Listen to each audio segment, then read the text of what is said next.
Swayam Prabha. Digital India. Educated India.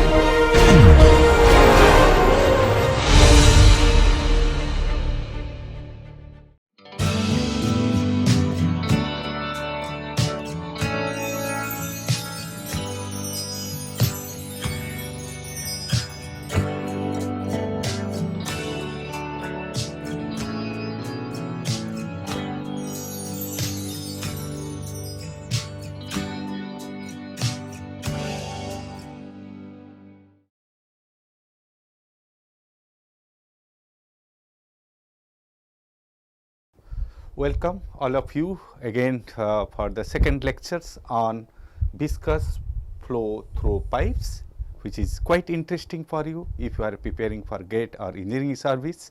So, this part of the lectures, if you see, that's quite interesting in the sense that it has the applications of Bernoulli's equations, it has the applications of momentum equations, also it has that how to approximate a complex flow through the pipe systems. So, that way I designed this course for you, so that you can have the feeling of application studies, how we can do it with knowledge of the fluid mechanics.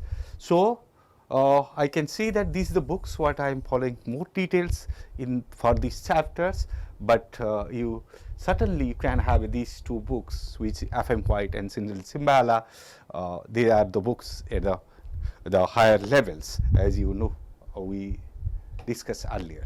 So, today what I am talking about, that we are going for a demonstrations of the pipe fitting experimental setups which is there in IIT Guwahati. Again I will revisit the virtual fluid balls, then we will talk about the minor losses in the pipe systems, and again I have to revisit it what is called energy gradient lines or the hydrogen gradient line, which is more important when you are solving this pipe network problems. Then followed by I will solve the few problems on pipe networks using Bernoulli's equations, linear momentum equations and the pipe loss equations. That is the example problems what we will solve solving the losses in the pipe fittings and all. Let us go for the next level slide. Again I am repeating these slides to just to energize to you that when you have the pipe flow, most of the times we have the turbulent flow. Okay. So, whatever the pipe flow you consider it, always we have the turbulent flow, as you can visualize the turbulent flow of high turbulence, low turbulence zones, high turbulence and the low turbulence zones. When you talk about the turbulence, do not look at the figures like this type of vortex phenomena and all. Always we quantify the turbulence with respect to Reynolds numbers. The Reynolds numbers, if it is greater than some threshold values, then we call the turbulent flow. That means the Reynolds numbers, when you talk about that, it is a ratio between inertia forces and the viscous forces. For pipe flow, what we have the Reynolds numbers which is rho v d by mu, the inertia force by viscous force. These values, if less than 2300, the flow is laminar. If Reynolds numbers greater than 4000, the flow is turbulent. Okay. So, please remember this threshold for the pipe flows, but for other flows you can have the higher studies to look at that. So, if it is a Reynolds number less than 2300 and Reynolds number greater than 4000, we have a laminar and the turbulent flow. In between you have a transition flow systems, and you can see here the photograph of showing how turbulence vortexes are there or eddies formations are there.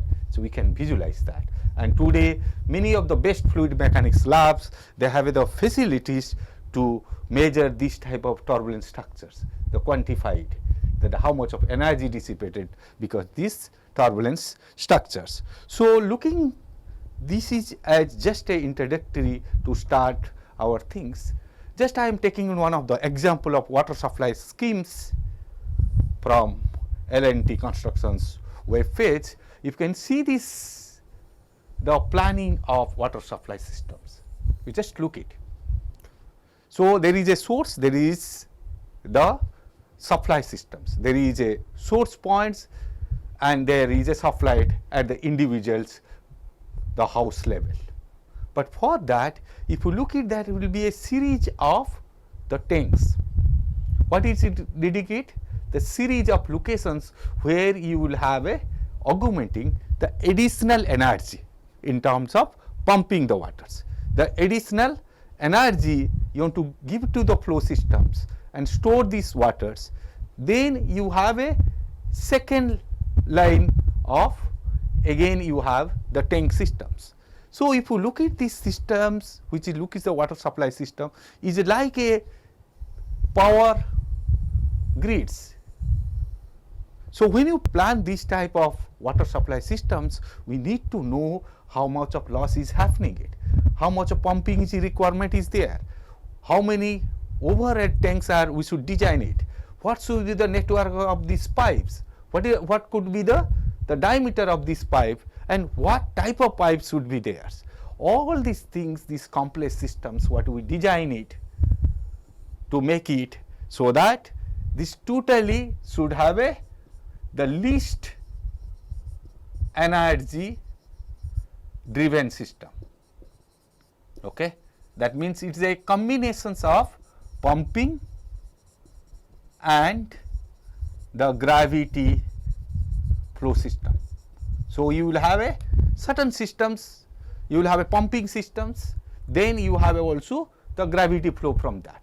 So all these component of these water supply systems, we need to find out how much of energy loss is happening it, and what will be the available discharge at the different points, like considering this point, what will be available discharge at this point.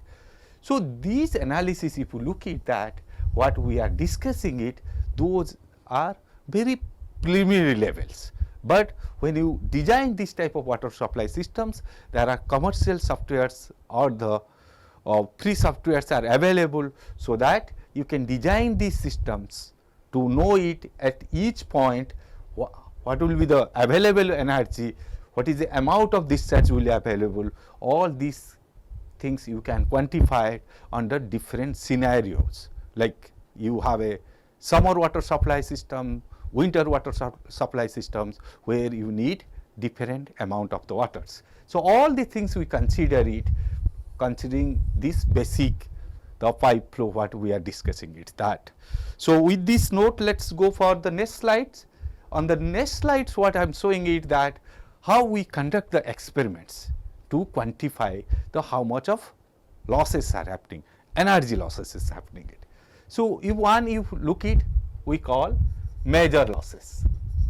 Major losses, that is the losses due to the frictions. So that way if you look it, there are the two pipes are there, and in these two different pipes there are the manometers are attached to determine what is the pressure difference at the 2 points. You just closely look it. So as we will measure the pressure difference, and as you know the how much of discharge is going through these pipe systems for a steady flow conditions, we can compute the velocity, we can know the pressure difference, then we can quantify the energy losses just following Bernoulli's equation with some modifications. That's what we will discuss.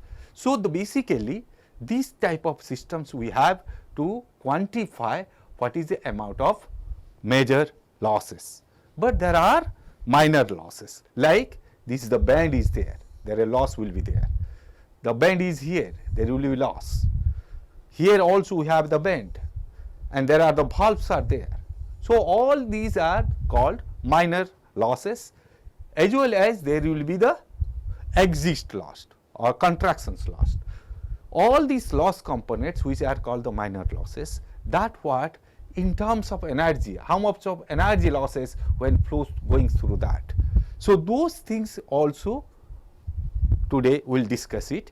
So, these are the experiment setups. The students conduct the experiment with a different discharge and find out, measure the pressure difference, and with a simple calculations they quantify it, how much of energy losses or the head losses happens for minor component as well as the major components like the pipe due to the frictions and the fitting, the elbow, the bends, the exit, the valves, all we consider it to find out how much of energy losses are happening it. Now let us go for the next slides, which is again I will talk about virtual fluid balls. Here again I have to repeat it to tell you the virtual fluid balls to understand how the vortex formations happens within a pipe flow systems. Okay. Like the last class I discussed about the pipe flow systems when I am considering it, a pipe, a horizontal pipes, and because of the turbulence how the eddies formations happen. These are eddies. These are eddies formations happening, and those what we try to understand, because if there is a horizontal flow, it's going out, and we quantify it in terms of the balls moving with disintegrated integrated concept. But for to define the streamlines for a complex fluid flow problems, today we'll use to same virtual fluid ball concept to define the flow streamlines, because as you know it, when you try to apply the Bernoulli's equations, the first assumption is that you should apply along a streamline, or if you consider the flow is irrotational. So, it is very difficult to quantify the flow is irrotational, but always we can draw a streamline like these cases, and I can apply the Bernoulli's equations. That is what today we will discuss more when I will give the applications and also some few example problems. Now let us go back to the Louis Moody, 1944 in Princeton University, USA. What he has developed is from the experimental data. If you try to look it, he has not pulled out only his experimental data, but long back the data from others researchers, all the data he combined it for the developing these Moody's charts to compute friction factors, compute the friction factor, the flow through the pipes, mostly these commercial pipes, what is use it. So now if you try to interestingly look at these things, which is, I can say that is a knowledge of the fluid mechanics. If you try to understand these curves, it's representing the knowledge of the fluid mechanics in a just to compute the friction factors. If you look at the friction factors, here we have a Reynolds numbers. The x-axis is Reynolds numbers in a logarithmic scales, and the y-axis we have the friction factors, which is a normal scale. If you look at this part, what it is indicating for us, the first condition is laminar flow. This is the laminar zones, as I repeatedly showed that this is up to 2300s. So, the relationship between the friction factors and the Reynolds numbers, you have F equal to 64 by Reynolds T. So, it is a linear functions, you can see it that. But when you have a transition zone, which is 2300 to 400, 4000s, in those regions we cannot compute these friction factors, because so fluctuation behaviors are there. We cannot compute it. If you compute it, there will be a lot of erroneous which will be there, as the experimental data is showing it. So, most often when you design the pipe systems, we avoid to have laminar flow and the transition zones, because in the transition zones the frequency factors can fluctuate very wide range from this to this, and most of the times we design the flow which is the turbulent flow. Okay. Then it can start from smooth pipe to rough pipe. That means it can start with a relative roughness, which is E by D, that means roughness by the D values, can have very, very small to 0.05. Each lines are representing for you the 0.05, 0.4. So this is the turbulence zones part. Now if you look it, try to understand it, as you know it, the friction factors for the turbulent flow is a functions of Reynolds numbers and relative roughness value. What it is there, if you look at that function dependency is there still at this point after the pipe we call rough pipe zone. That means after that the friction factors as a single functions of only the relative roughness, not it doesn't depend upon the Reynolds numbers. Now if you try to understand the physics wise, what it happens is as we increase the roughness, then the Reynolds numbers which represent you the VD rho by the mu, this part doesn't have a much significant, the viscous effects are not significant, more the effect of the roughness is comes it.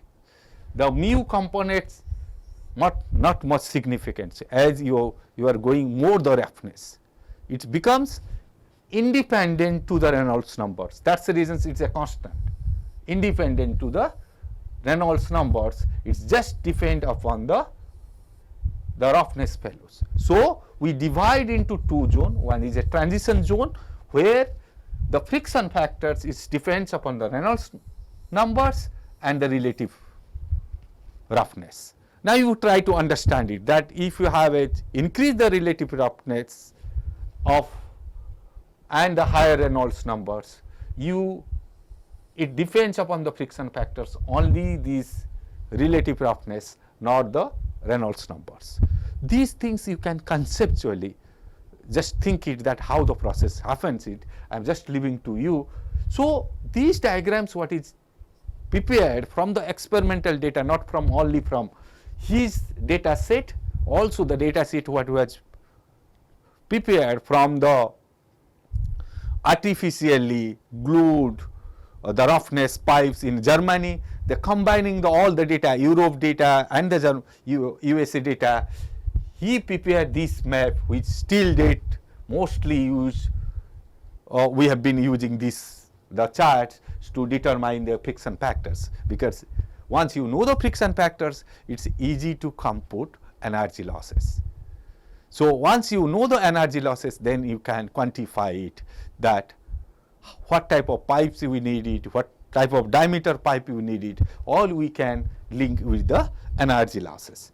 Now if you look at, if you don't have this chart, okay, then there is two parts. As I say that for the transition zone, there is a developed equations like this, okay.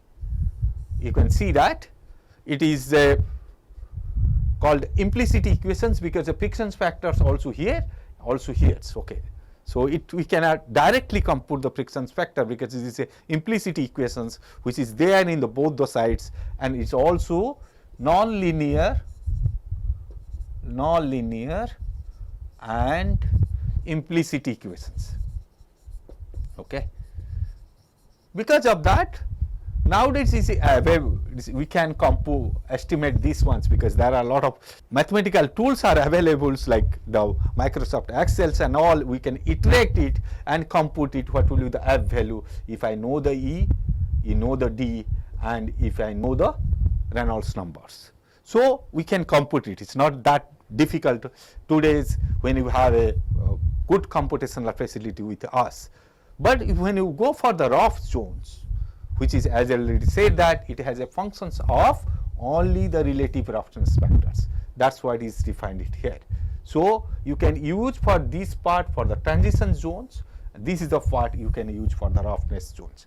But earlier for the smooth zones also we can approximate like this, which is explicit equations. That means you just substitute the Reynolds numbers, you can get the F value. Okay, you can always debate it, what is the difference between these two. This is the approximations of this part. it's valid for certain regions, but the exact equation is that this is the one. Okay, so that's what is the Paul Blasius 1915 from Germany. That's what he's developed it. We can explicit equations you can develop it, which is just substitute the Reynolds numbers, you will get the F factors. But for getting the accurate F vectors for the transition zones, we can use these equations, which is nothing else, the fitting of the Moody's charts. And similar way, you can get it for the rough regions, the equations. This is also is derived from the Moody's charts. So if you don't have the chart, you use these equations. If you have a chart, you don't need to compute these equations. Directly you can get it the values from the chart itself. Now let us go to the minor losses in the pipe systems. As I told it, when you have the pipes, it can have a regions, you have a smaller pipe to bigger pipe or bigger pipe to the smaller pipe. When you have these conditions, that means the flow is coming it here and going out, the smaller diameters and the larger diameter. If you have these conditions, what we do it that when you compute the energy losses for these total regions, we compute the energy losses these terms there. You can understand each energy losses will have a functions of P square by 2, which is kinetic energy per unit mass into a factors which will be responsible for how the flow patterns, how the streamline patterns, how the vortex patterns are changing it. If you know that, you can quantify it or you conduct the experiments. It's very easy to conduct the experiment of different pipe diameters, different configurations. You can compute it. You just measure the pressure at these 2 points, and you know the velocities, like the manometers you can put it, then you can measure the pressure difference and you can easily quantify that how much of K value from experimentally. That's what it was done so far to compute this K value from experimentally. But for your point of view, I am just explaining it how the flow process happens within the pipes. Now let us look at how it happens. That again I am considering virtual fluid balls. Okay, if I consider the virtual fluid balls, the balls which is going very close to the wall, which will go straight and inject here as a tangential and go like this. Okay, what will happen to this? Here also you have the particular liquid, but that liquid will have a vortex formations. They will start rotating it. So majorly your flow will pass these regions will have a vortex formations. Because of these vortex formations, you will have energy losses. You will have the energy loss, the additional energy loss you will have because of this vortex formations are there. And the quantity of the vortex formations, the quantity of the energy losses happens, it depends upon the D1, D2, V1, V2, what type of flow is happening. Because your streamline patterns will change depending upon the V1, V2, the flow Reynolds number, energy, what is the energy is coming this. So from the experimentally for different D1, D2, we can compute it how these things are changing it. From experimental data, we can get it the energy losses in terms of V square by 2 into the K part. So basically, we are compute or experimentally, we are getting the K value. Now we go to the next ones. It's quite interesting. If you have a bend, most of the times we avoid the bend, but it's okay. Looking the topographies and all, we need to have a bend the pipes. So when you have the bend the pipes, okay, the flow is coming like this and it's going like this. You can easily draw the streamlines, okay, considering this the balls, virtual ball. Similar way, this is like this. If this in these regions, the vortex will be there. This is for energy losses. This is because of these vortex processes are there, that is what is additional energy losses will be there. Those energy losses is depend upon what is the angle of these ones. This is case is 90 degree. So if I have a different angles, this the zone where the vortex is happening, that's what will be the different. So the angle of this part also depends upon what is the flow is coming, that also depends upon. But on average we consider it even if I have this case. But if you looking these figures, what it's saying, how to avoid this vortex? It's easy. You make instead of straight 90 degree elbow, you give a curvature here. Give a curvature here, which will fit it exactly this part. If you do that, the pipe systems with then there will be less energy losses. So instead of having just 90 degree bend of the elbow, we can have a curve at this point. You can give a bend 5. So that what will be the lesser energy loss as compared to these ones. That's what most often in industries use it. But if you look at that, we have the T joint. That means I have the discharge is coming Q1 here and the Q2 is here, okay, and this is the Q3 which is going out, okay. Looking these figures, you can say that Q3 is equal to Q1 plus Q2. That's not a big issue for steady flow, okay. But let us look at that inside what it happens. It depends upon if this you look at, if flow is coming like this, the flow will follow this and go like this. This flow will come like it's good, and here this vortex zones will be there. And this flow what is coming it, they will come like this. And this is what? The mixing zones. This is a very interesting phenomenon if you can look at that. Many of the times if you look at that, if there is a two fluids are there, if you just put a two fluids, okay, fluid is like maybe this is waters, this may be the oil or something, you can see how the mixing zones is happening, how the vortex zones is happening. It can easily quantify it. So now if you visualize that, so now if you look at that, because of this mixing layers, because of the vortex formations and the presence of the vortex formations, you can feel it if you are engineers. Just touch these pipes, you can see this heat is generating it. You can see the temperature difference. So that means indirectly it indicates for us there is a vortex formations are happening it. The energy dissipations are happening it.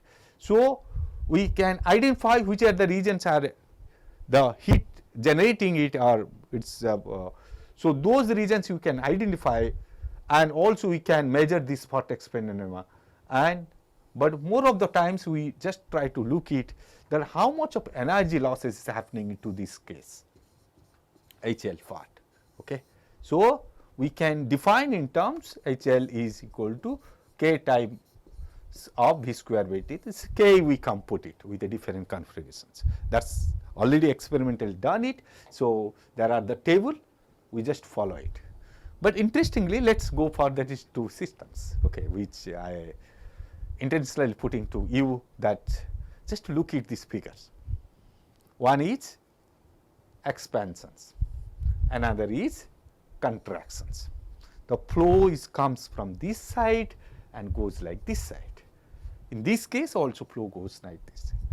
Now if you look at the streamlines, which is just closer to the wall, in this case it happens like this, we already discussed it. But if you have a contractions, then what it happens it? There will be vortex zones here, there will be vortex zones here.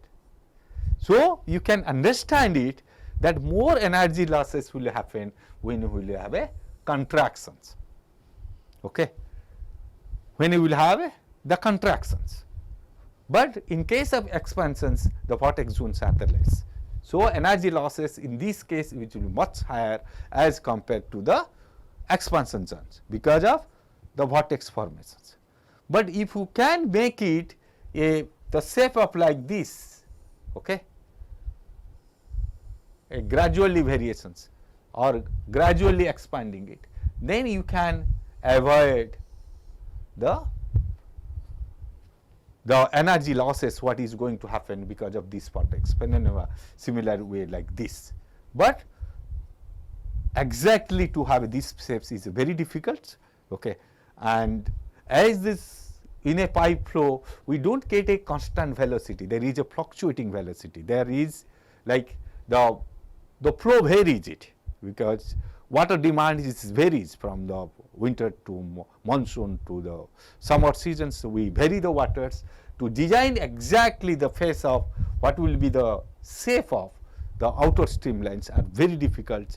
So mostly we take a trade-off between that and we try to make it as closer as possible to have a less energy losses because of this part. I just highlighting here to show you streamlines, okay, to tell it. Now if you look it, I am just talking about how to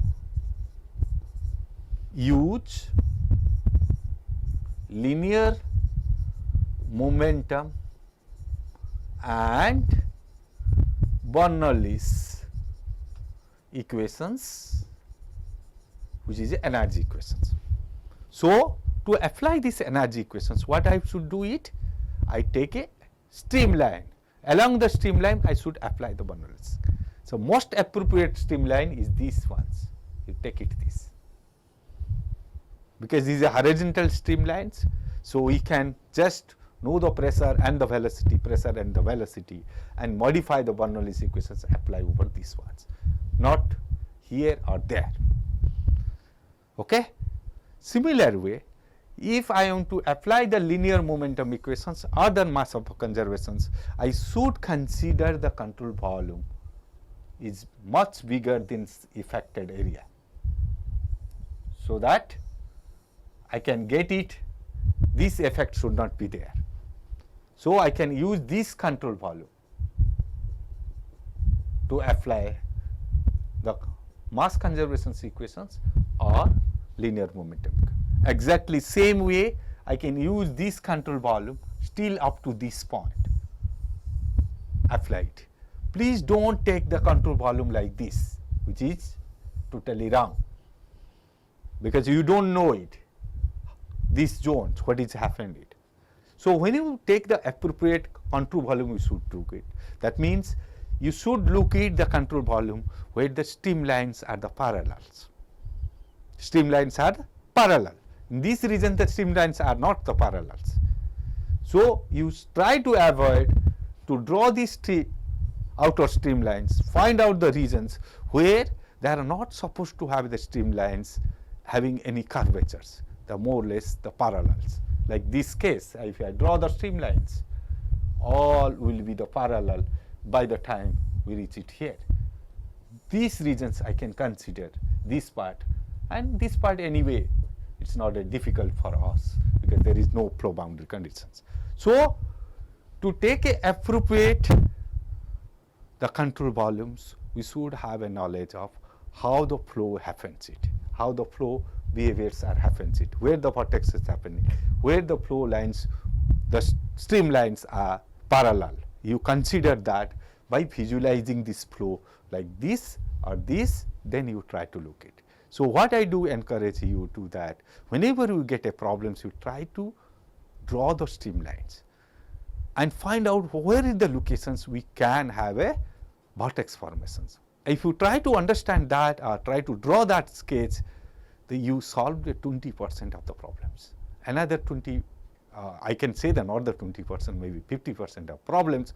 Another 50% is that how to apply mass conservation equations, linear momentum equations, and the Bernoulli's equations, which it's not that difficult to apply it. So basically, the strategy is that you should try to understand these ones. If you look at that, most of the times also we have a valve to control the flow, okay, which is a gate valve, okay, it's a gate type of systems. If you rotate it, this valve closes the waters, okay, and it can have a total open or half close and all these conditions to regulate the flow. To regulate the flow, we have these systems. Now if you look it, if I want to draw the streamlines, how it happens it? So streamlines will come like this. Okay, there could be the vortex formations here. And if you try to understand it, that I have not this open or the totally closed, if the half open, your flow distributions, you can understand it, how the streamlines patterns will come, how the vortex formations will have. Either you open it or close it, but half close, half open will make it as the flow process at this process is difficult, or the more energy will dissipate as compared to other conditions. Now if you look at similar way, we have the globe valve, which is more control valve systems. The flow comes here, then it's rotated, and this valve it goes off and flow goes like this. So we can look it now in terms of vortex formations here, the vortex formations here, and once flow goes it also could have the vortex formations also here. If you look at that way and just compare two valves, one is globe valve and the gate valve, this required for different type of discharge conditions. So if you look at these conditions, you can easily interpret it, will have a more energy losses for this case as compared to these ones. But we need sometimes this type of valve to control the flow systems. Let us come for derivations of energy losses and the pressure and velocity distributions of having a systems where two pipes are, we are enlarging it from the smaller diameter to bigger diameters. If you have that conditions, and you can draw the velocity distributions. The velocity distribution, it depends upon the type of the flow. If you have a laminar flow, the velocity distribution is different. If you have a turbulent flow, velocity distributions will be different. That's what we will discuss in the next class. So we will have a velocity distributions here, depending upon the type of the flow. And then I try to understand it to draw the streamlines, the flow separations point and the vortex formations. So I will consider the control volume, as I said it earlier, where I have a streamlines are this part, or I can consider the outer, this one is my control volume part. I can consider it that, or I can consider this is my control volume. The most of that will use the linear momentum flux. That way we will apply it to compute it. So the basically what I am talking about here, this is what is our control volume, and we will apply mass conservation equations where, since this is an incompressible flow, density is a constant. So mass conservations will be the A1 V1 and Q2 will be A2 V2 and Q1 will be the Q2. The two locations will have the discharge is the same because of mass is conserved. Now come it to this, I am just applying the linear momentum equations for these control volumes. Okay. So if you have this is my control volumes, so you may have the shear stress is acting on this. Okay, this the shear stress part. Okay, but we are neglecting this part. We are neglecting this shear stress part. Just we are assuming the pressure difference between these is equate with a momentum flux. This is what we have derived lot. So this is a rate of change of the momentum flux is equal to the pressure difference between the pressure force difference between this P1 and P2, and that what if you rearrange it, you will get it this part. Okay. So it's very simple equations that we are using this, the linear momentum equations, applying over these control volumes along this line and neglecting these shear stress components. Okay, because this is a very short reach. Okay, that's because of shear stress, whatever the force component will come, it much smaller as compared to the pressure force and the momentum flux components. This is the momentum flux component what we are equating it V2 and V1 directions. If you use that, you get it this part. Okay, which is very simple, just to rearrange the part and you will get it that. Now I will applying Bernoulli's equations along the straight line. Okay, I am just applying the Bernoulli's equation along the straight line. When you apply the Bernoulli's equations, means this line is horizontal, the streamline is horizontal, so you don't have a jet components. You have pressure head component and the velocity head component. That's what you equate it at the P1, P2, B1, B2 plus energy loss components, the head loss component. So the flow is come from the one section to sections 2, where through the flow there is energy losses. That's what we quantify with HL. So because of that, we call it's a modified Bernoulli's equations. It's nothing else. You are equating the energy. You know that how much of energy losses happen it. So you are just incorporating the energy losses at the sections 2. That should be equal to the energy at the section 1. So that is very basic equations, but we are incorporating directly this energy losses, what we compute from major loss or the minor loss. If we substitute that, finally you get energy losses, so or the head losses in terms of the velocity and the d2 by d1, if you can look at the dimensions, okay, and the theta angles, okay. So the k varies with these parameters, which is very easy to quantify it, which is a functions of d2 and the d1.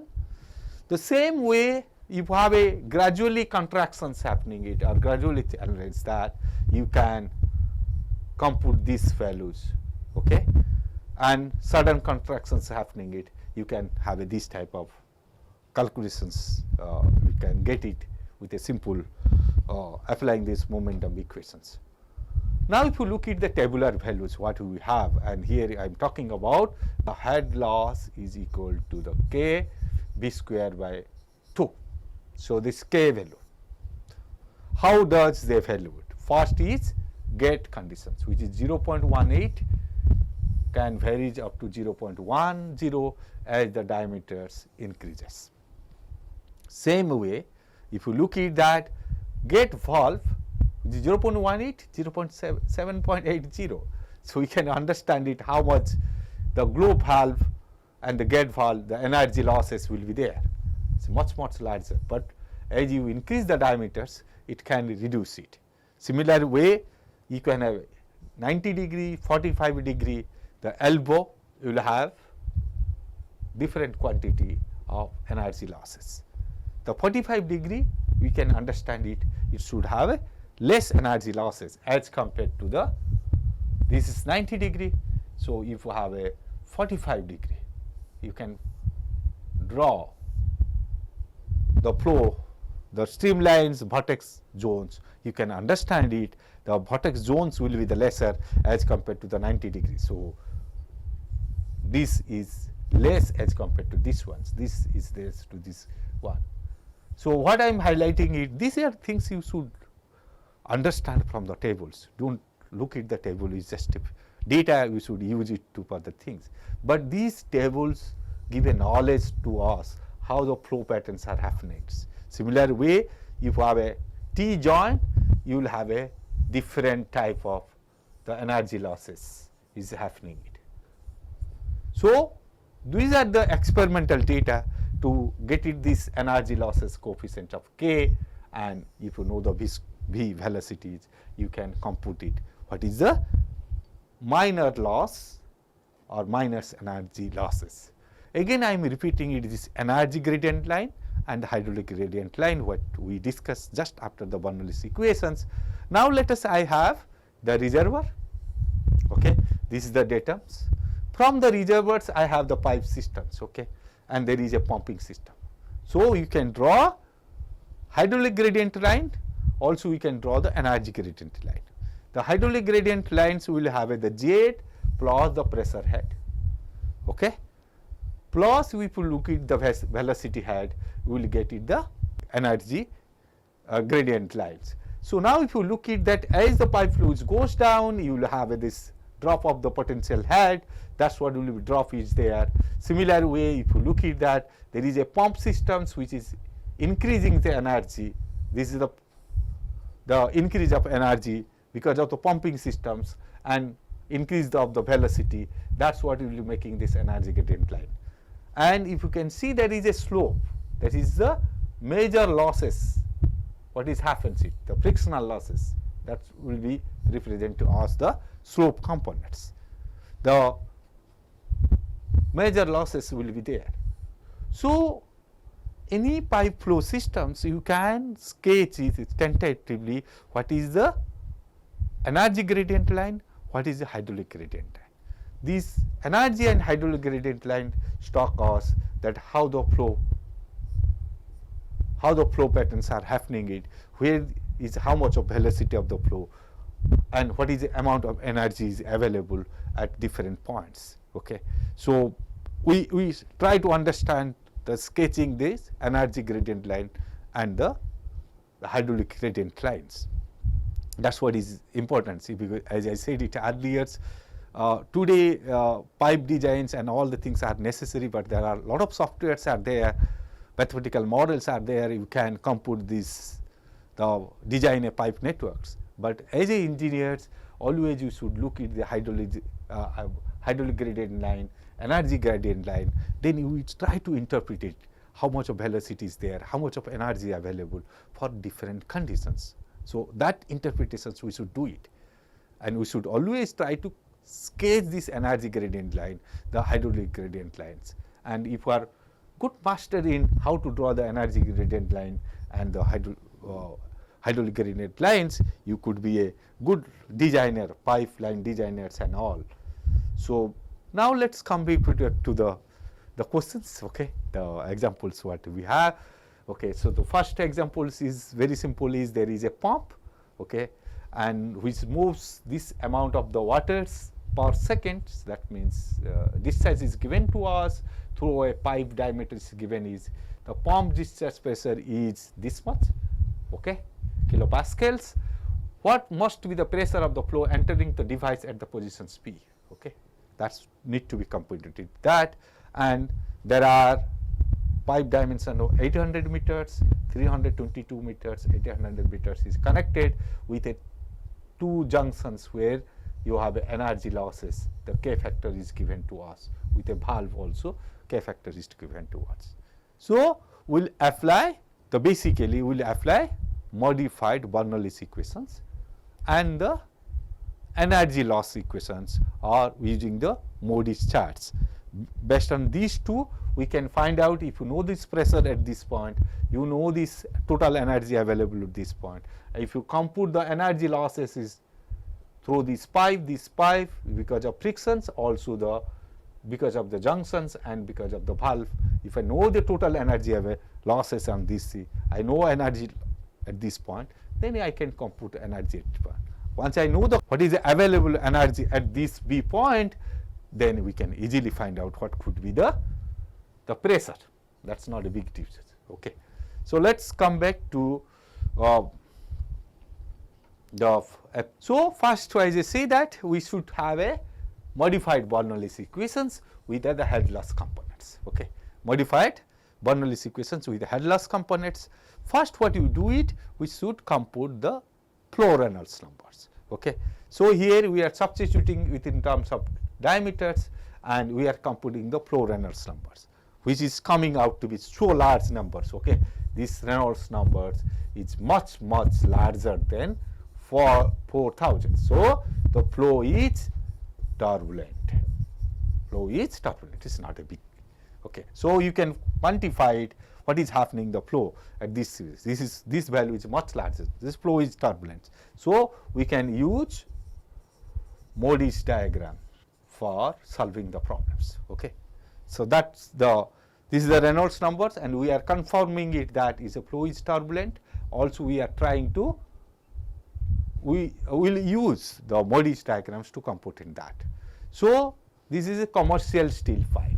So roughness value is given to here, the relative roughness value is know it, and once you know the relative roughness value, we are getting it this value, and we are computing the relative roughness values. If I know Reynolds numbers and the relative roughness value, I can compute it what will be the friction factors from Modi's chart.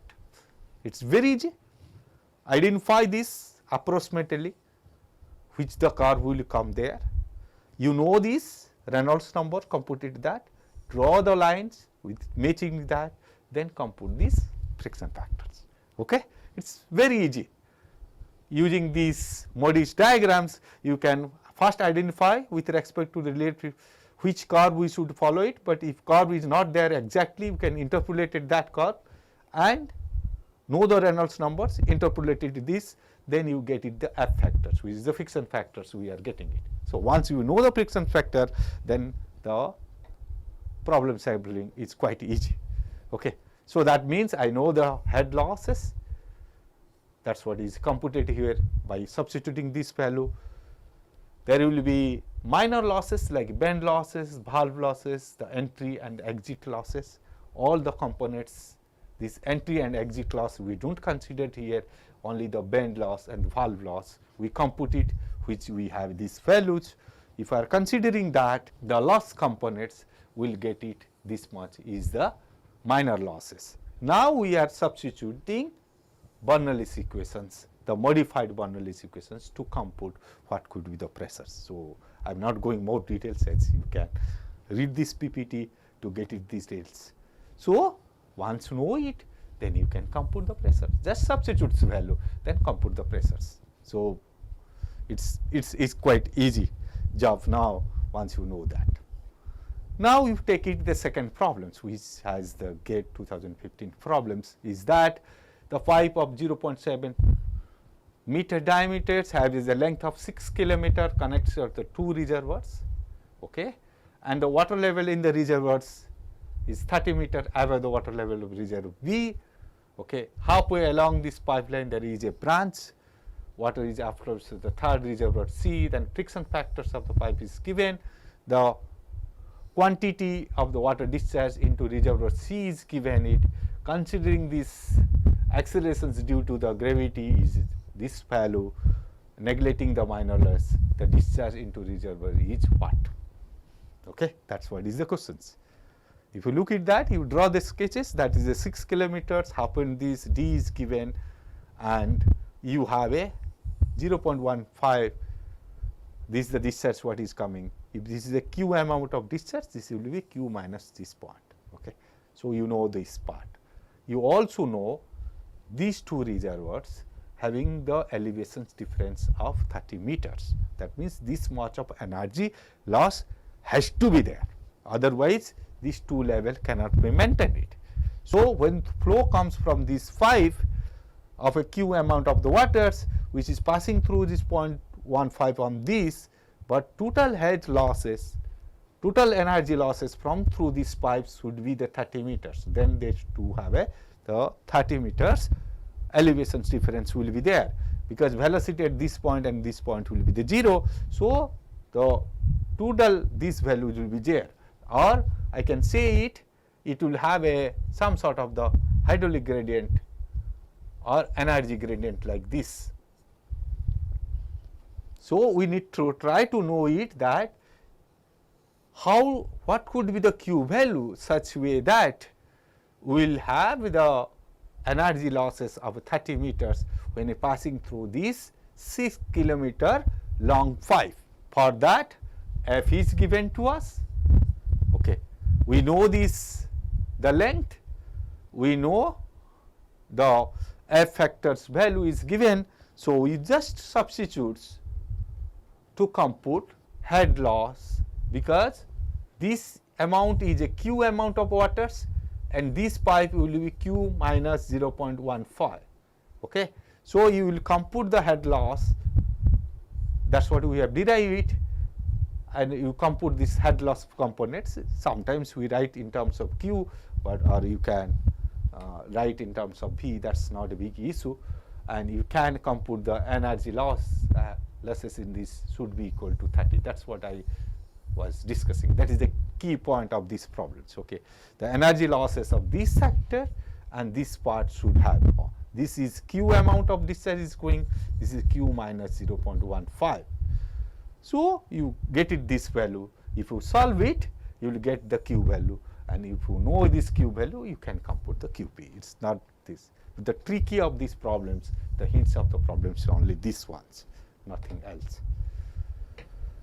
Another, the third examples, okay, two reservoirs are connected with a 930 meters, that is a gate, again this 2015 papers, the diameter 5, which has a gate valve, okay, it's having the valve here, okay.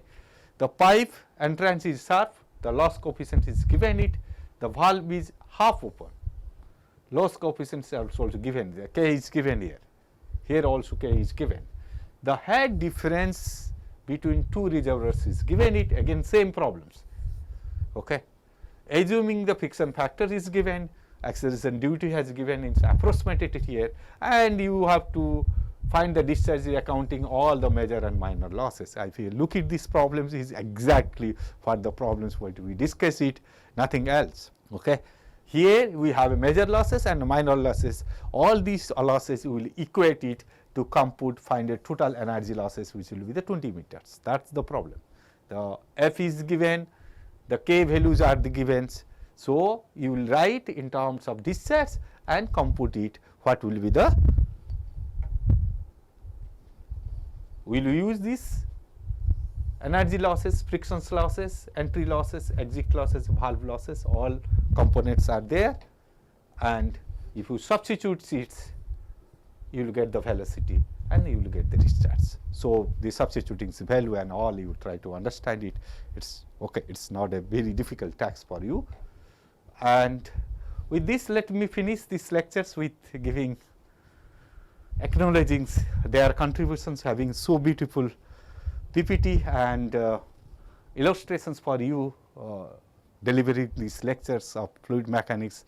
Really, I enjoyed lots delivering the lectures, because it has a lot of illustrations, lot of examples and all. And at the days, there are the summary, as you know it, we discuss about the minor losses of the pipe.